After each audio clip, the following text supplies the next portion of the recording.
কবরস্থানে জবাই করা যাবে না। একটা হলো কবরস্থানে কবরবাসীর জন্য জবাই করা, যে কবরে আছে যে বাবা যে অমুক তমুক মানুষ বলে তাকে সন্তুষ্ট করার জন্য, তাহলে ওটা হলো বড় শিরক। কেন ওটা বড় শিরক? ভাই আমরা যে কুরবানি করি, কুরবানিটা কেন করি?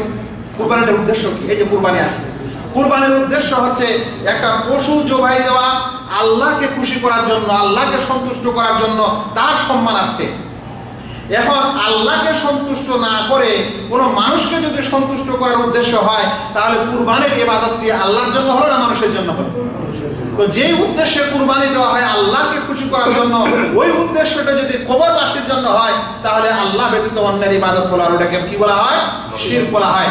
তাই যে কোনো কবরকে, কবরবাসীকে সন্তুষ্ট করার জন্য যদি কেউ কুরবানি দিয়ে থাকে, যেমন দরগা ও মাজার অধিকাংশ কুরবানি যে মান্যতগুলো করা হয়, কাকে খুশি করার জন্য দেওয়া হয় সেখানে? আল্লাহকে না, ওই কবরবাসীকে। যদি আল্লাহকে দেওয়া হতো তো কবরস্থানে দেওয়া হতো না, বাড়িতেই দিত।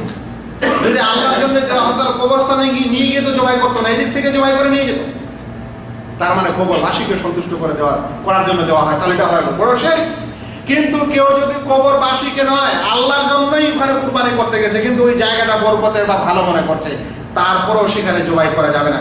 শোনেন, রাসূল করিম সাল্লাল্লাহু আলাইহি ওয়াসাল্লাম বলেছেন, লা আকরা ফিল ইসলাম, লা আকরা ফিল ইসলাম, ইসলামে কবরের কাছে জবাই করার কোনো বিধান নেই। আব্দুর রাজ্জাক বিন হাম্মাম এই হাদিস বর্ণনাকারীর মধ্যে একজন, তিনি বলছেন, কানু ইয়াকিরুনা ইনদাল কবরে বাকরাতান আও শাহ, তারা সেই জাহেলি যুগে কবরের কাছে গাভী কিংবা ছাগল জবাই করত। হাদিসটিকে আবু দাউদ, আহমদ ও বাইহাকি বর্ণনা করেছেন, সনদ সহিহ। তাই কবরের কাছে যদি মানুষ আল্লাহর উদ্দেশ্যেও জবাই করতে যায়, তবুও কবরের কাছে জবাই করা কি নয়? বৈধ নয়। আচ্ছা, কবরের কাছে জবাই করা যাবে না। আর যদি কবরবাসীর জন্য করে, তাহলে একেবারে বড় শিরক। আল্লাহ তাআলা বলেন, ফাসাল্লি লিরাব্বিকা ওয়ানহার, তোমরা তোমার রবের উদ্দেশ্যে নামাজ আদায় করো এবং কুরবানি করো। আর ওখানেও কুরবানি করতে গেছে পীর বাবার উদ্দেশ্যে।